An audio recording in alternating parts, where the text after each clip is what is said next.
If you were to look around at the media today, you might get the impression that major projects are failing because Indigenous nations are saying no. But that's not really true.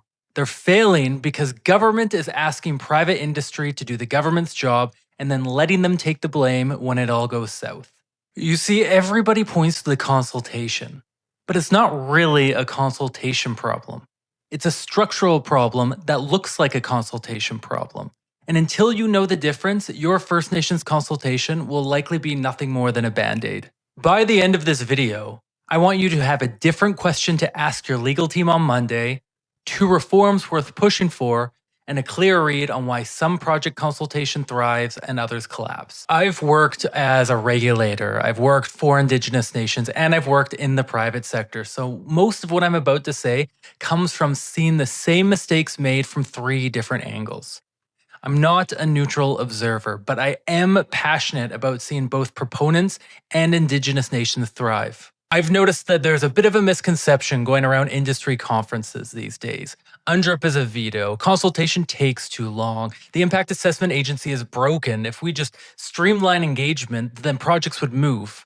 I've made some of these arguments myself. They're not crazy, but they're answering the wrong question. Ask, whose job is it to consult with First Nations? The duty to consult is constitutional. It comes from Supreme Court decisions like the Haida decision, the Chilcotin decision. It is the government's job, not the proponents. But over the past 20 years, the Crown has handed the heavy lifting to proponents who run the consultation. They file the report, they negotiate the agreements. Proponents now fulfill the duty to consult in everything but name. Then the Crown puts on its decision-making hat, it reviews your homework, and it decides if you passed. Could you imagine a health inspector telling a restaurant to inspect itself, report whether diners complained, and then deciding from a desk whether the food was safe? This is absurd for a restaurant, but somehow it's fine for nation building. Let me be clear, proponents should engage and negotiate benefit agreements with First Nations. But they can't resolve a title overlap between 2 nations. They can't decide whether elected council or hereditary leadership speaks for an unceded territory. These are government-to-government calls. I've sat in these meetings between First Nations and proponents where the First Nations are rightly angry that nobody in the room can speak to the issues that they came there to discuss. Let's look at how some of these issues are playing out. Trans Mountain. The first approval was quashed in 2018, and the reason wasn't weak proponent engagement. The court said that the Crown had acted as a mere note-taker in the final phase. The Crown, not the company. Fixing that helped balloon costs to over $34 billion. Coastal GasLink. Benefit agreements signed with 20 Indigenous nations. Still blocked, because the Wet'suwet'en leadership question was never fully resolved. A proponent can't resolve that. Site C. Costs went from $7.9 to $16 billion, partly because Treaty 8 litigation surfaced unresolved government-to-government disagreements. These aren't proponent engagement failures.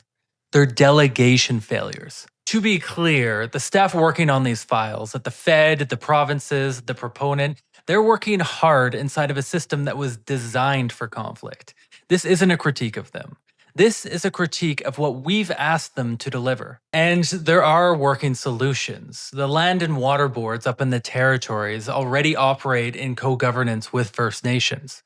People ask if co-governance can work, and it already does in large parts of this country. So then why do we still see so much bad consultation? 2 reasons. First, the Crown has little muscle for this early jurisdictional work.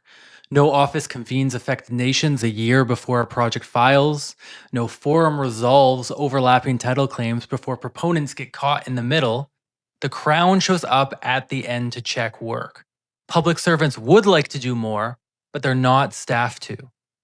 Second, nations are asked to react after the design and capital structure is locked in place. But then the only answers left are yes, no, or sue. We're sequencing partnerships all wrong. Before I get into fixes, I want to say that they won't fix everything. I mean, some projects are just bad ideas. But the delegation trap explains many late-stage collapses, and importantly, it's the part that proponents can't fix on their own. Here are 2 reforms that we could do in the near future. First, land jurisdictional tables before any impact assessment begins. The feds and the provinces can convene affected nations at the earliest stage.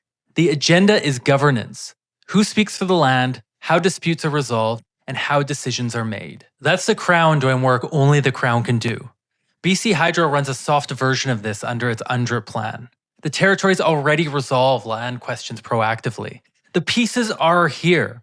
The first move is requiring this for any project above a defined threshold. Some say that nations will resist talking land rights with other nations. My experience has been the opposite of this. I find that First Nations are constructive when the process respects them. Others say that it will add front end time. It does. But most late stage litigation comes from arguments over land rights and decision rights. Front load the time, save the project.